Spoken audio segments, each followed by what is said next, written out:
I think for me, because like I said, like I feel like there's so many parallels with like enrichment, dog training, social media, running a business. Like I feel like the one thing that I wish everybody knew is to like know that like you are an individual and you are so unique. So like somebody else's advice is not going to work for you. Somebody's strategy is not going to work for you. Like whether you're like, observing the individual in front of you or observing your business or observing your client, like just know that they are in a unique situation so that you really have to do the things that apply to them. And it's okay if like somebody else's strategy or enrichment idea doesn't work for you because like you're going to be able to figure out something else that works for you or your pet.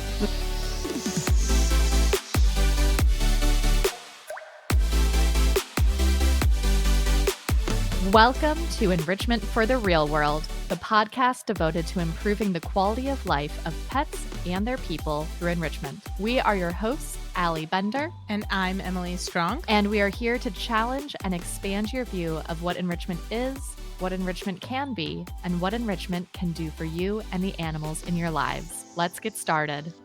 Thank you for joining us for today's episode of Enrichment for the Real World. And I want to thank you for rating, reviewing, and subscribing wherever you listen to podcasts. The voice you heard at the beginning of today's episode was Tiffany Chen. Tiffany is the owner and founder of Pawsistant LLC, a business dedicated to helping dog professionals grow their businesses via social media and content marketing. She loves to create educational content using her creative skills, and her mission is to help educate pet parents with credible information from certified pet professionals. Tiffany graduated with a bachelor's degree in communication studies from the University of Las Vegas, Nevada. Y'all, Tiffany has been managing our Pet Harmony social media for years now at this point, and I cannot say enough good things about her. Not only from the social media marketing standpoint and just her job, but I also love how enthusiastic she is about teaching pet parents and honestly how good she is at teaching pet parents. She has really helped me be a better educator to people en masse. And so I am so excited that she agreed to be on the podcast and that you get to hear from her today.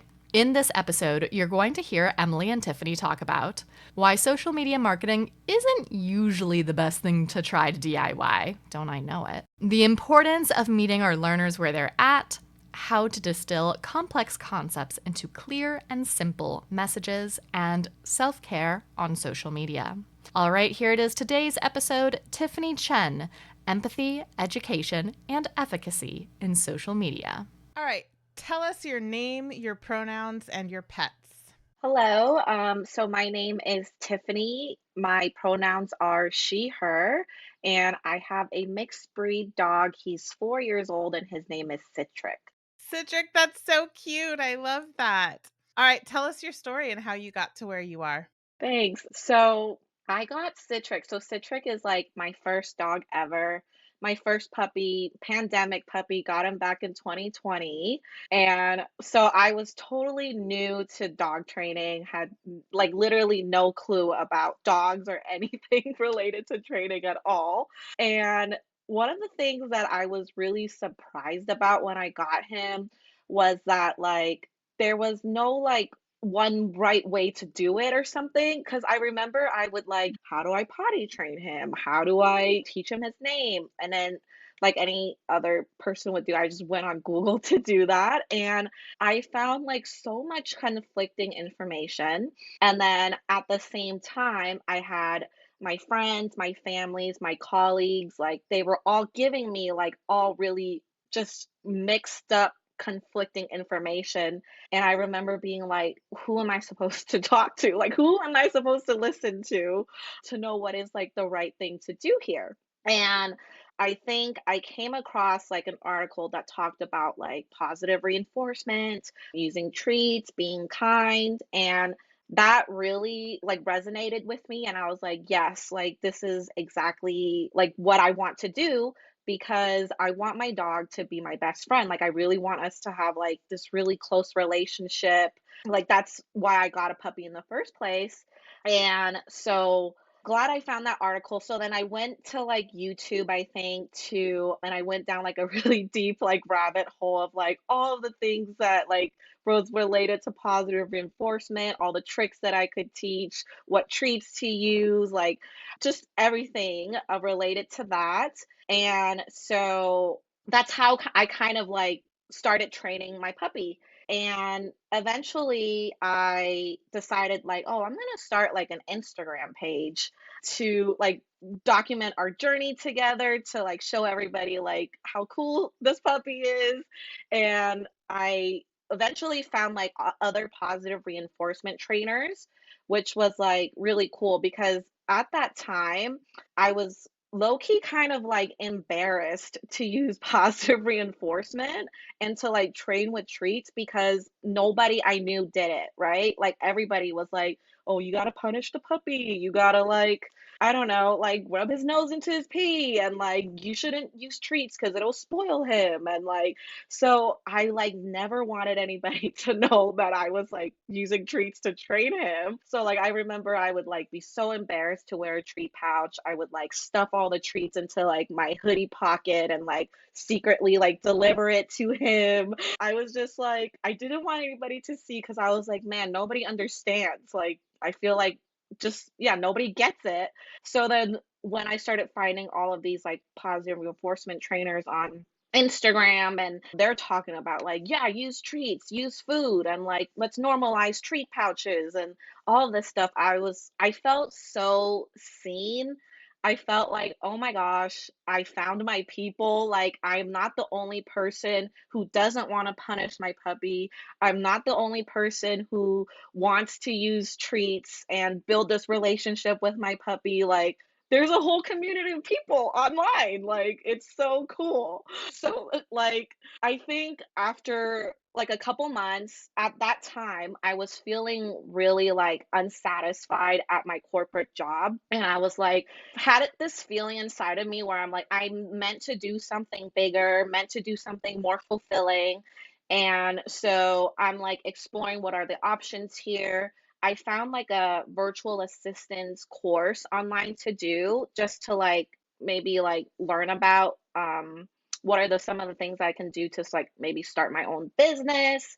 And like inside that course they talked about like you need to find like a niche, like something to specialize in.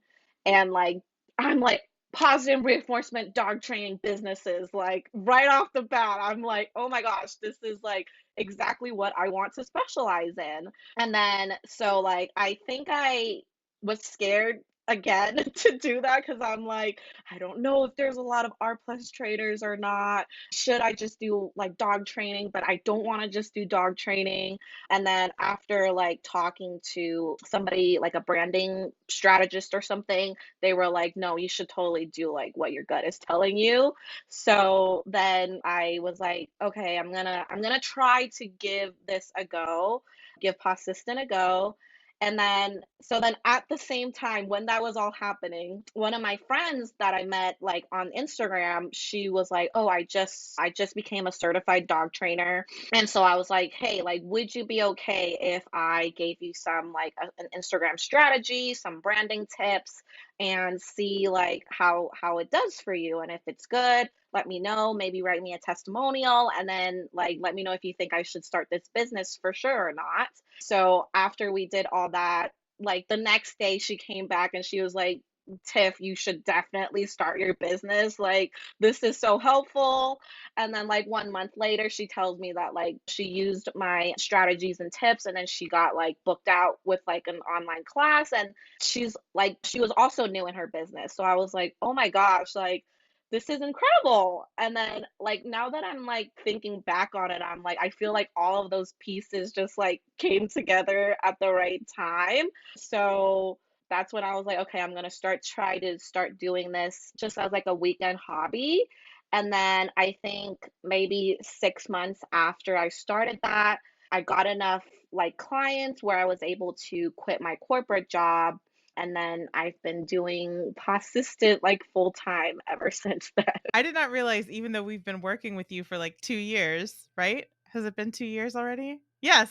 Maybe more. Maybe, yeah. Yeah. Maybe more. Oh, I think it's been closer to 3 years actually, now that I think about it. I didn't realize how new this journey was for you, but I'm glad we got in on the ground floor. Oh my gosh. Yeah. Yeah. I think when Pet Harmony, when I had that initial meeting with you guys, I was like, I'm fully booked because this is still my side hustle. And then I remember like 2 months later, I quit my corporate job and you guys were one of the first people I was like, hey, like, like still trying to work with me? Because I'm ready now. Like I could totally take you on now. So yeah. Now that you say that, I do remember that happening because on our end, Allie had realized a while before that that we really needed to hire a social media manager for many reasons. And she was like, I found this woman named Tiffany. Like, she does great work. I really want to work with her. And then I remember now that she was like, oh, she's not available. And then a couple months later, she's like, she's available. We were like, yay. Yeah, I remember because I was like, because I had knew you guys, like, I was reading Canine Enrichment for the Real World at the time, and I was like, I can't believe the authors reached out to me. Like, what? So I was like, they have to be the first people that I reach out to. I'm glad you did because I think you know that we love you and please don't ever leave us. Yeah, so this explains like you are really really incredible at your job and you are kind of embody something that I really feel strongly about, which is people who come to not even necessarily specifically dog training, but just animal welfare industries in general from another industry. A lot of people have self-doubt about that, like what you were describing of like, can I do this? Should I do this? And a lot of people that I talk to are like, well, it's different for you and Allie because you've been involved in animal welfare since you were children. And I'm just now getting into it as a however old the person is who says this to us. And people say this to us all the time. And my response to that is always like, no, like, please do it. Do it. We need you because you are going to bring knowledge and skills to the table that we don't have because we've been doing this since we were children. Like we have I did other things and I came back to this industry with skills from those other things. But I think people think like you can only be valuable or have something to share or offer if you've been doing it since you were like in diapers. And that's just not true. Like you're a really good example of how you bring your skills from another industry in and benefit the industry. So I'm just really I love not only how good you are at your job, but also how you are really focused on really getting to know your client and their voice and their personalities. And you'll send us an email and be like, take this video of yourself pouring tea or showing your books or whatever. And I'll be like, okay. And then like I see the post because for our listeners who don't know, I copy edit all of our social media posts.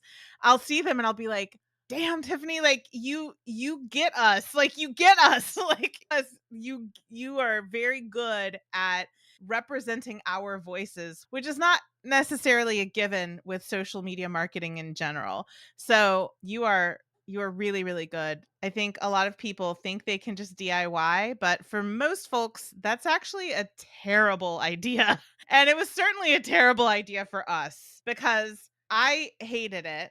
I hated it. And I would come in and mask and put all this emotional energy into like being enthusiastic. But the reality is if you don't love it and you're not going to be good at it. And I did not love it. And we didn't know what we were doing because I don't have my finger on the pulse, right? So we didn't know what the trends were. We didn't know how to make the trends work for us. We didn't know how to represent ourselves succinctly in these little kind of sound bites and little video clips. And you do all those things so fluently and that was a real eye opener for us. Obviously, we recognized that we needed a social media marketing manager, and also knowing that we needed you and seeing exactly why we needed you were two very different things. So it's still a revelation, right? So, can you talk about why it's a bad idea for most folks in our industry to try to DIY social media marketing and what it takes to do it well? Yeah. Well, first of all, like, thank you for all all the kind words, all the R plus. I love it, and then I love with working with you guys too. And okay, so to your question, I think when it comes to like DIYing anything, like not even with social media, but with like anything in general, I feel like there's like an aspect of like sometimes you're just doing it, but there's no like strategy behind it, or there's no like you don't know if you're being like truly effective or not. You're just like doing it. So like for instance, like I feel like I see a lot of maybe like trainers, they just think that Instagram's all about just like posting pictures or saying like sign up for my class or work with me or something like that. But there's really you do have to like have a strategy behind it. There needs to be like intention of like what you're posting. It's not just like posting a meme or posting like a funny video in hopes of like getting viral and you're gonna blow up overnight or something like that. So that's why I think it might be a bad idea if people are DIYing it without having any intention behind it.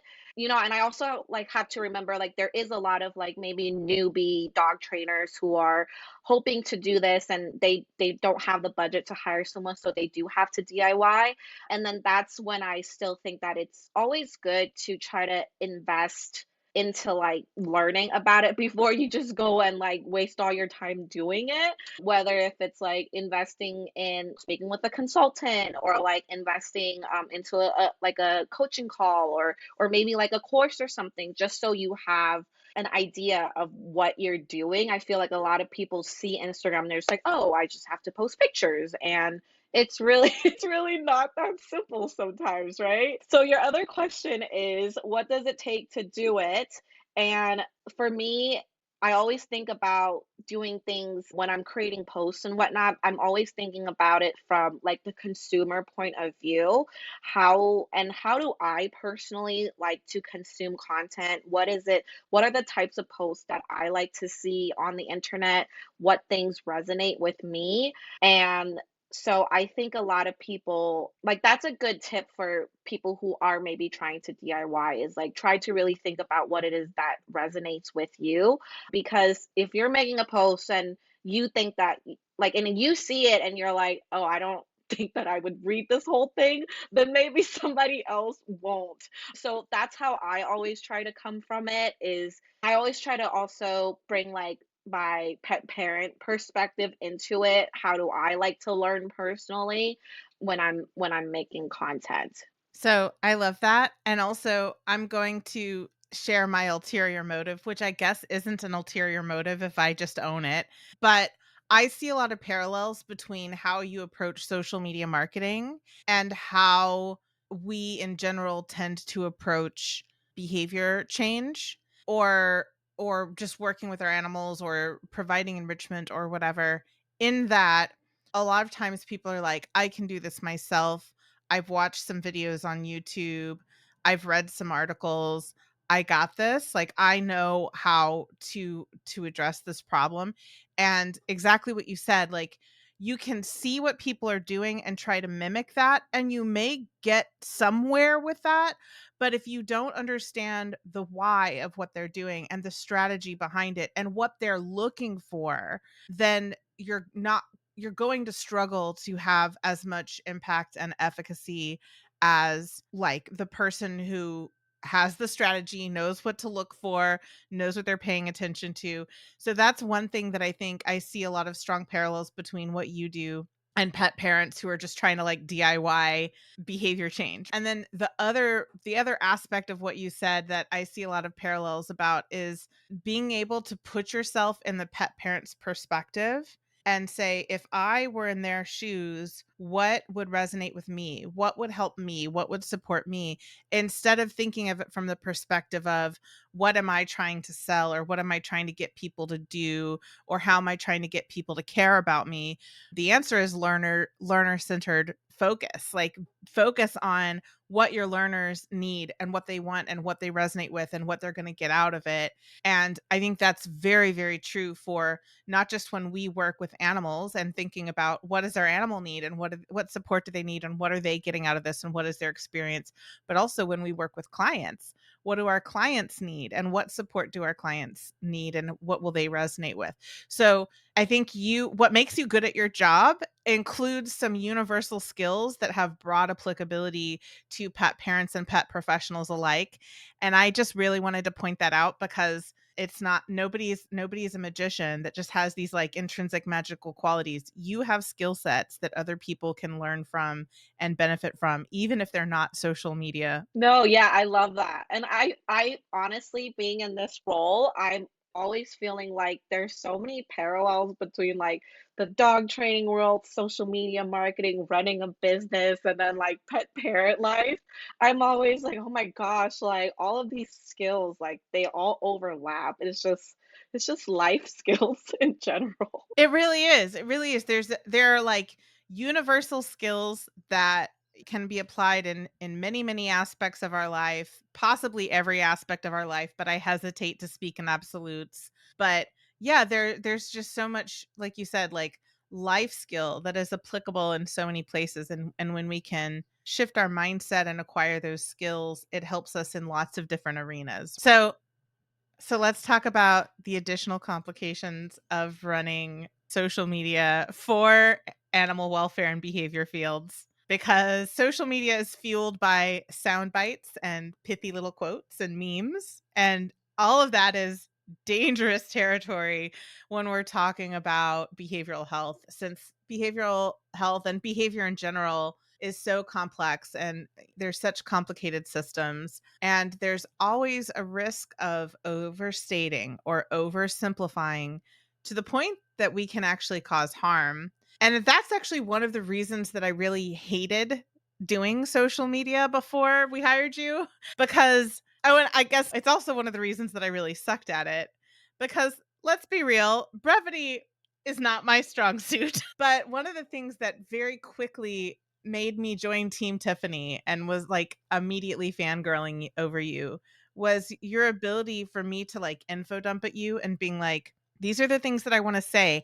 And these are the things that I really care about. But there's all these little complexities. And I would send you like 6 paragraphs and you would be like, yeah, ba, ba, ba, here's a meme that like really beautifully encapsulates what I said. And I was like, damn, those some skills. And I do not have those skills. So how do you do that? How do you distill down the info dumps that I give you and Allie and Ellen, although they're more succinct than I am? But how do you distill these complex messages down that we give you into these like little sound bites and pithy little quotes and memes and stuff? How do you do that and maintain the integrity of the message? Yes, first of all, I want to say you're not alone in that. I feel like with seeing a lot, working with a lot of dog trainers, they all just like have a lot they want to say. And I'm always trying to remind them, like, hey, it's social media. Like, people have really, really short attention spans. So we can't say all of this. Like, it needs to be like broken down.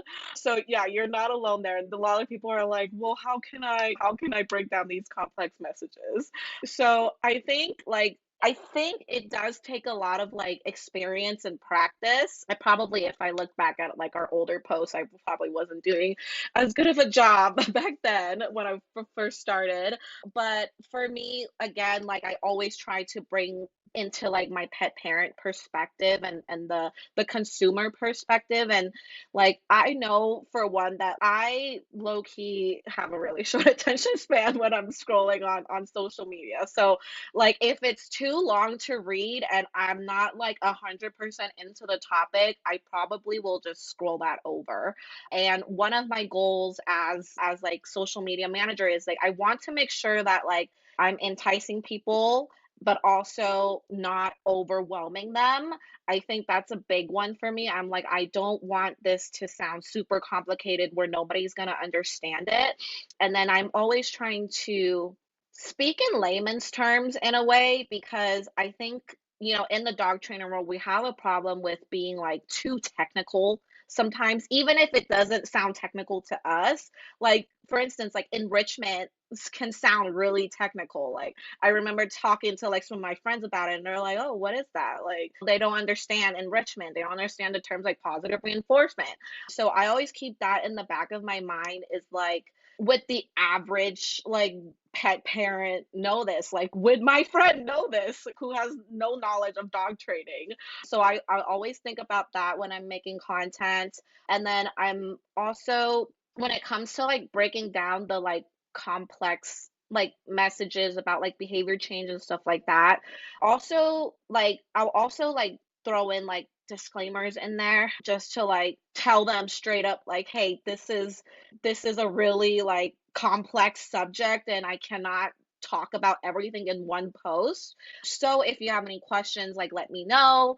Or I'll always say like this is like something that you shouldn't DIY. So you should always reach out to a professional. Just making sure that I have that in the post somewhere to people like, yeah, this is a really serious topic or something like that. So and also like making sure that like I'm covering all the bases of like I don't want somebody to take this information and misinterpret it and then like maybe they like do something bad on their end. But yeah, and then if it comes to like the memes and stuff like that, I don't know. I feel like maybe it's because I consume a lot of content that like I just know like what is trending or what is funny to me. Because if it's not funny to me, then I probably wouldn't put it into a meme. Yeah, you are really good at taking messages that we are like, we really want to focus on this right now, and you find a way to make it really funny. And there are many, many times when I'm doing the copy editing where I'm just like belly laughing, and my partner will text me and be like, "You copy editing social media?" I'm like, "Yes, yes, I am," because you crack me up with your posts. So yeah, I think, and again, that is a really broadly applicable thing of like, what is the core message and how can we deliver it in a way that people will actually care about because it relates to them, or it's funny to them, or it's interesting to them. And yes, you are absolutely right that like any profession can get bogged down by its own lingo, and the lingo is really helpful when you're talking to other professionals so that you can sort of like, it's a shortcut for referring to complex concepts, but it's not helpful when you're trying to use professional lingo with people outside the profession. And the thing that's really hard is remembering what is lingo. If you are so deeply immersed in your profession, it's hard to remember what is and is not common knowledge. So it's really nice having somebody like you on our team who can be like, I know y'all think that's a simple term, but it really, really isn't. It just seems simple to you because you've been in this industry and you're just immersed in this and you use that term 40 times a week, but like the rest of the world doesn't.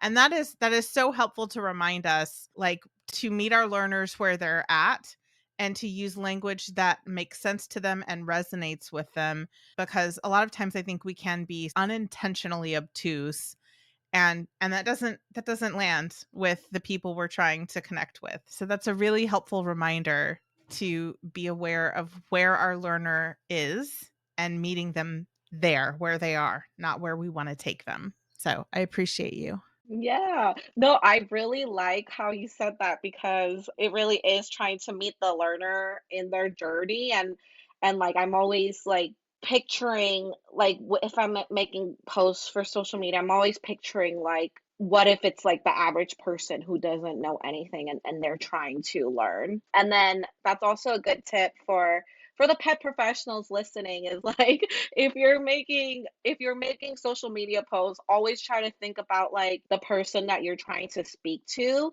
and you think about, are they somebody who's like completely new to this or are they maybe somebody who's already into the R plus training and they're reading the books and stuff like that, but they're maybe needing a little additional help. That's actually like something that I just talked about with somebody else. So I like how you phrased it. Yeah, I mean, that kind of gave me an idea because I loved earlier in our conversation, I didn't call it out at the time, but I'm going to call it out now. I love that you were being mindful of accessibility and saying for people who are new and they're just starting their journey as a behavior professional, they can't afford a social media manager, but there are some tools that I can give them to get started, and we're going to prioritize progress over perfection, so you can do a good enough job that you can grow your business enough so that you can afford somebody.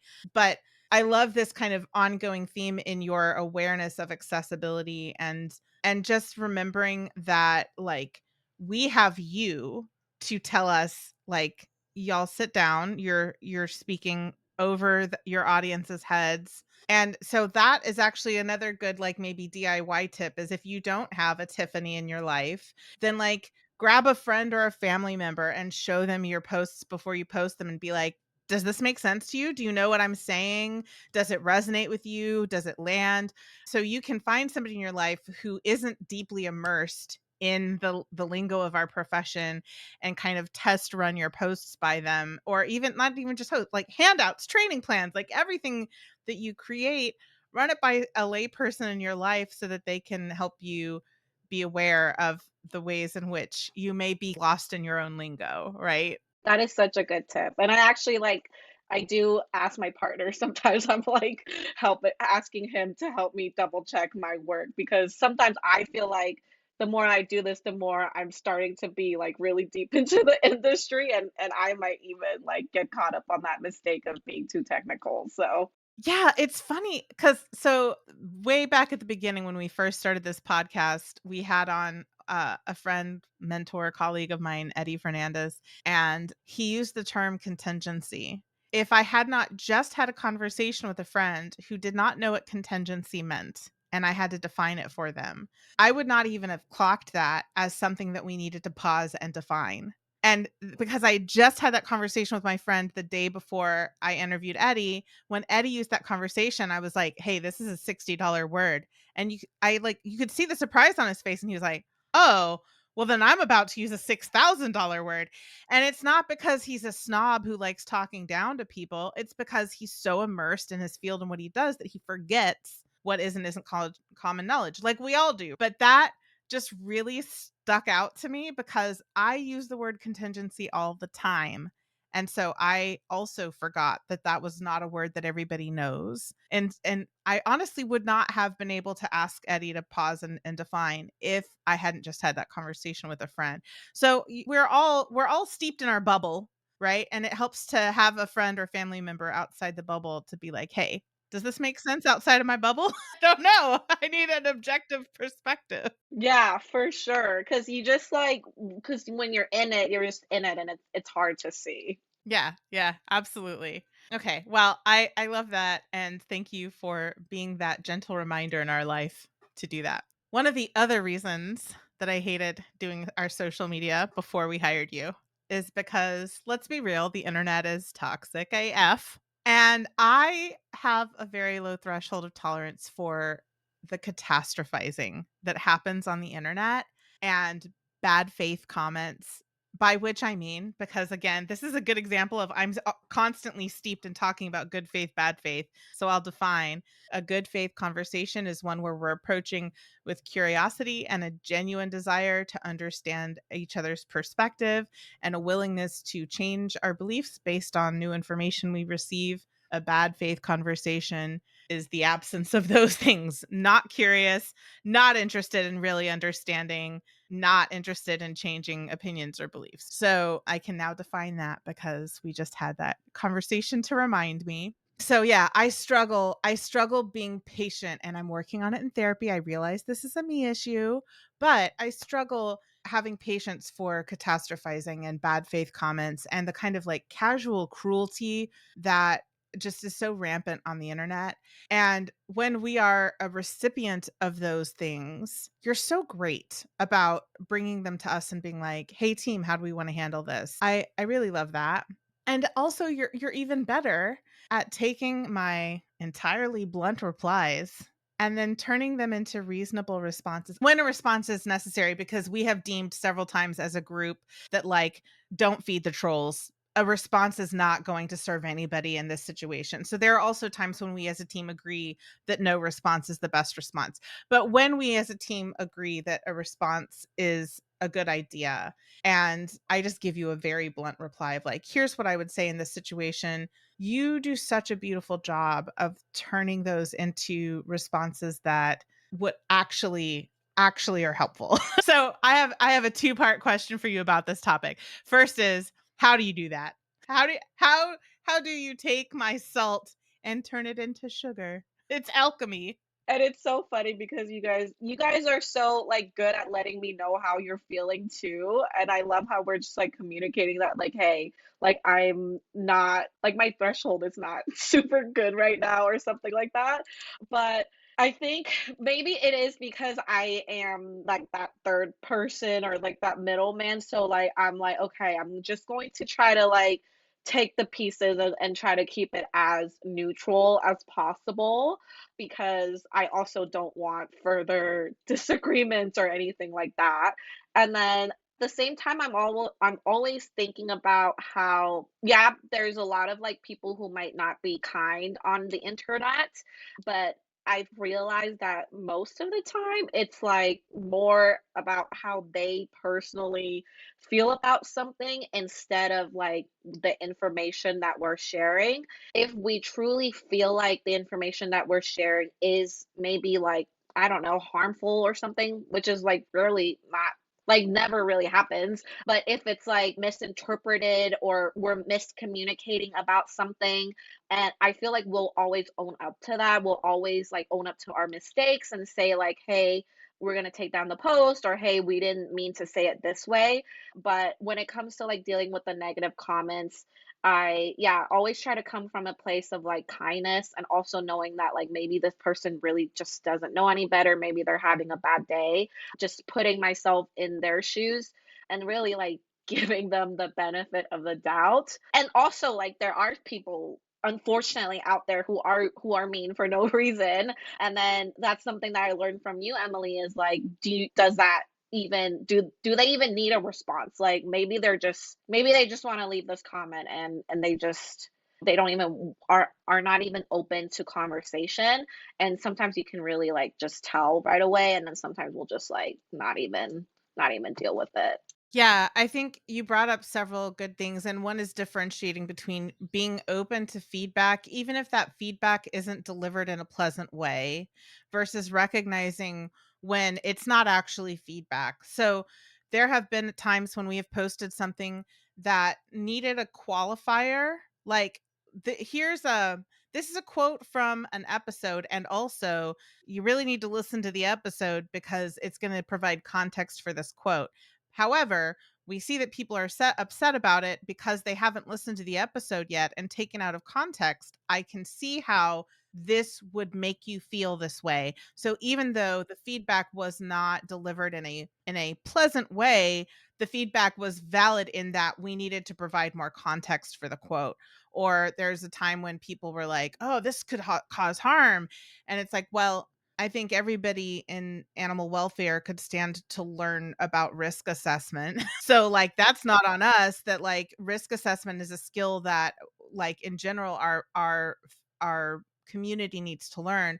However, we can add a qualifier that helps people understand that we're not claiming that this strategy is going to be right for every single individual, that it can be beneficial for some individuals in some contexts. So again, like that feedback wasn't pleasant, but it helped us to see like, oh, we need to adjust how we're communicating so that we're being more clear in our messaging. And that is one thing, and that's it takes spoons, it takes bandwidth to process that and deal with that, but it's a reasonable thing that we should do as content creators. And then there are the comments that they're not interested in learning more. They're not it's not a reasonable response. Like you said, it's more about what they're going through and their own baggage or needs. And in that case, it's like, well, my friend, I wish you the best on your journey. And also like it's super, super not my circus, not my monkeys to be engaging with this. So yeah, I do think that is a really good point, is that it is important for us to listen to unpleasant feedback if it will help us be clearer in our messaging. And also, that's not how a lot of internet comments actually function. So yes, I really appreciate you developing that awareness of like, this isn't about us. And so like, I can just wish you the best and also not take this personally. But that leads to the second part of my two-part question, which is processing that stuff takes spoons. It takes bandwidth. It requires emotional labor from you. It requires you to filter what is the message that I need to hear from this? Is there a message I need to hear versus what is just internet garbage that is not healthy? And that is really, really draining, right? And we know that this is a problem with social media, that it does adversely affect mental health. So you are on the front lines for us of taking the brunt of that assault on mental health. So how do you take care of yourself? How do you protect your mental health, since it's literally your job to process that for us? Because yeah, I don't know. I could not do what you do, and I want to know how you do it. Yeah, it's funny because I really feel like I learned about like meeting needs and completing the stress cycle from you guys because you guys are always talking about it in your content. And I remember like you always recommend the book Burnout, which I've actually like picked up and read, and which talks about like completing your stress cycle. And even if you've gone through something stressful, even if it's over, like it's not truly over unless you maybe like shake it off or something, do something to complete that cycle. So that's actually something that I've learned from you guys. And then another thing is because being on social media, like I'm literally on my phone all of the time. So I will definitely set like these boundaries with myself where like on the weekend I'm going to try to limit going on social media just for like my own mental health. I try to not go on there, not try to not do like any work as much as possible when it's like my days off. And then I've also like been on like my own self-care journey of like trying to figure out the things that like I feel like works for me and meeting my needs, because like for the longest time I've always like thought self-care is, oh, I gotta work out, I gotta take bubble baths, I gotta like exercise and meditate. And like I remember like trying that for like so long and like not like feeling like instead of like looking forward to it, I'm like, I gotta try to do breath work and meditate before I start work because that's what everybody says you're supposed to do in order to do self care. And then I was actually talking to somebody that you guys have interviewed in the past, Marissa Martino, where she kind of, we did like a kind of like a coaching session where she kind of like asked me about like all of these things that are like, okay, well, what is it that really makes you happy? What is it that like makes you feel like you're choosing yourself in the moment and actually meeting your needs? And it really like changed my perspective on like, okay, just because everyone says that you have to meditate in the morning is the one way to meet your needs, it's like not the only way and it doesn't work for me. So I'm going to try to do something else. I've kind of like been able to develop my own self-care routine just so that I'm in a better place to like be able to do social media. Like I think about like how I want to be able to do this for a long time. I want to be able to do this sustainably. So like meeting my needs has been like a priority of mine, and trying to yeah, like complete the stress cycle, do the things that truly makes me happy, because the end goal is to like be able to do this like for a long time. Yeah, I think it's hilarious that I was like, "How do you do it?" And you're like, "You you taught me." But but I think it's different for me because no, I don't think it's different for me. I'm gonna rephrase that. I think what's interesting about hearing you be like meeting needs, like you told me this, is that for me, I have gotten really good and practiced at being aware of the stressors in my job and preparing for them and protecting myself and then completing my stress response cycle when they're done. And I'm not as practiced at that with the stressors that are involved in your job in social media. And so I think hearing you talk, you gave me a light bulb moment of, oh, you know what? it's still like they're just different muscles exercise and strengthen. And so like I know how these principles work for me with my job, but I'm not as proficient at exercising those muscles in what you do because I don't do it as often as you do. I haven't developed that like ability to see the drama coming from a mile away like you probably have. So I think that's a really great example of how context matters, and we can be good at a skill in one context and we may still need to develop that skill in a different context. Generalization is a thing. And the other thing that I loved about what you said was this idea of what we call prescriptive enrichment, of like the formula of what self-care should look like, versus descriptive enrichment, which is like what actually meets my needs in this moment. And you experienced firsthand that prescriptive formulaic approach, there's just a hard limit as to how beneficial that is, right? So this feels to me like understanding that nutrients exist, but not understanding how to get those nutrients. So like when you're like, I have to get ready for social media, so I got to exercise and meditate. That's like if we were to go back in time and try to help sailors who have scurvy and they just badly need vitamin C, and we're like, but eggs have protein. And it's like, okay, but like they don't need protein, they need vitamin C. And that feels to me like what you were talking about, like yes, exercise is beneficial, and yes, meditation is beneficial. Although, sidebar, different neurotypes get that meditative experience from different activities. So, traditional meditation does not work for every individual because that was a whole journey I went on. Back on track though.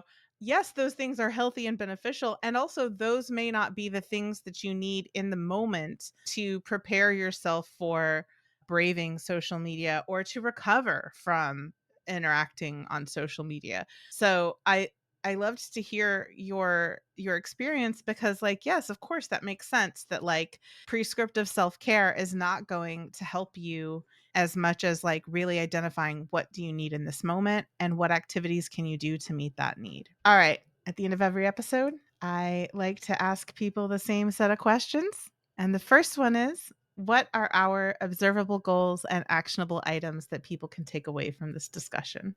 Ooh, okay. I think one, I think I because we've talked about it a couple times, is like putting yourself in the other person's perspective, right? Whether if it's maybe your social media followers, whether if it's like the learner, like the dog or the cat that you're training, or maybe the client that you're helping out. I think always trying to put yourself in their shoes is always a good one to keep in mind.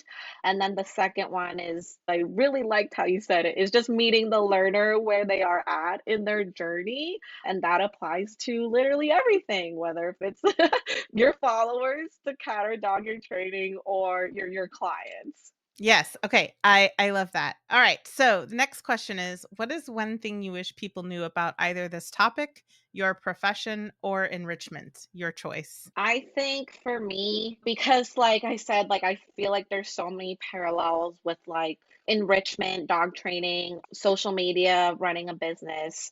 Like I feel like the one thing that I wish everybody knew is to like know that like you are an individual and you are so unique. So like somebody else's advice is not going to work for you. Somebody's strategy is not going to work for you. Like whether you're like observing the individual in front of you or observing your business or observing your client, like just know that they are in a unique situation, so that you really have to do the things that apply to them.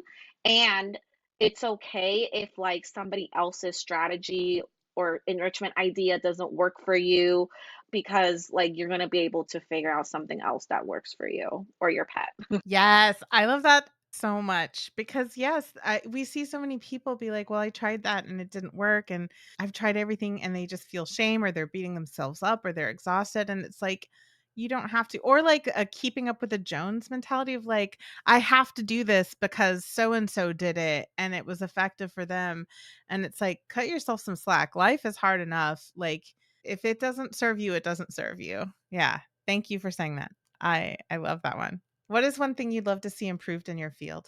I struggled a lot, like, when I was reading these questions, I was like, "I don't know," because I feel like I'm in the dog training world, but then I also feel like but technically not, because 'cause I'm also in social media marketing. But I think I'm going to come from it at, like, I don't know, like a life perspective maybe. What I would like to see improved is just going like, doing things with, like, kindness, whether if it's I feel like I'm sounding repetitive, but whether if it's like running your own business, like be kind to yourself with your working your with your clients or working with like pets and stuff, just try to be as kind as you can and give people the benefit of the doubt because you never know like what it is that they're going through. And even to yourself, like you're probably going through a lot right now, so give yourself some grace and just give everybody grace basically. Yeah, absolutely. I think that is such an important thing is like we're so hard on ourselves and we're hard on each other, and there are certainly times when we need to stop harm from happening, and that may be unpleasant to the person causing harm, but in general if kindness was the default and we only had to pull out more aversive techniques when to stop harm from happening, I think the world would be a much better place. What do you love about what you do?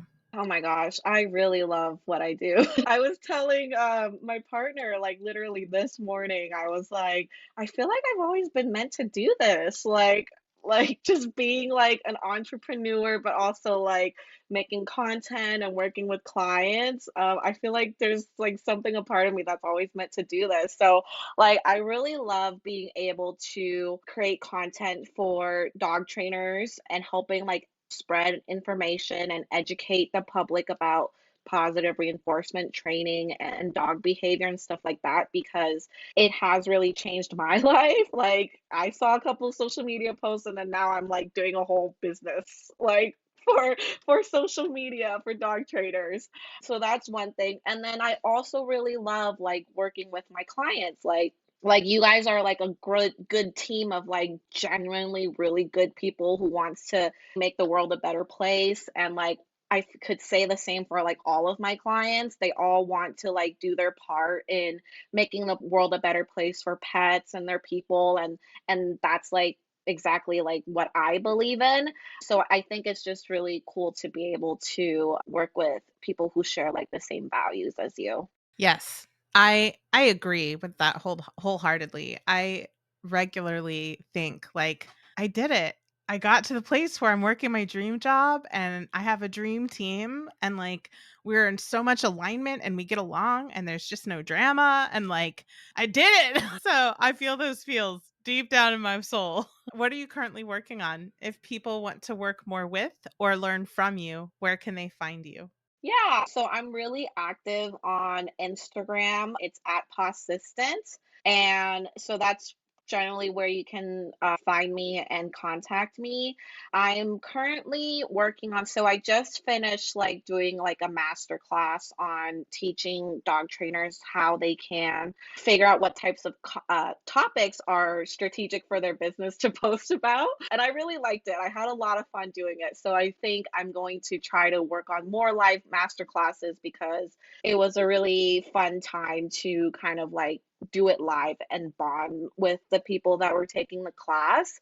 So yeah, stay tuned for that. I guess I don't know what I'm gonna do it next on, but I that's what I'm really liking right now. Yay, I support you in that because there were so many people who were like, "I'm taking Tiffany's masterclass and it is awesome." And I'm like, "Of course it is because Tiffany's awesome." But it just made me so happy to hear how many people were really getting a lot from your masterclass. So I definitely support you continuing that. You're onto something. That's awesome that they're telling you about it. So Yes, yes, lots of good feedback. Well, Tiffany, thank you so much for joining me today. It was lovely to speak with you as always, and I appreciate everything you do for us and for the industry in general. had a good time. Thank you for inviting me. You're welcome. What did I tell you? I love how learner-focused Tiffany is and how much she cares about meeting the learner where they're at. And I think that's so important, especially when we're talking about something like social media, where it's really easy to put out what you want to say and forget that there is a learner on the other side of that phone screen or computer screen or whatever it is, and that we still need to be meeting our learners where they are, even if we can't see them. And I just love how focused Tiffany is on that, and that she has helped me to remember that as well. Next week, we'll be talking about how to transform your relationships through good faith conversations. Thank you for listening. You can find us at petharmonytraining.com and at Pet Harmony Training on Facebook and Instagram, and also at Pet Harmony Pro on Instagram for those of you who are behavior professionals.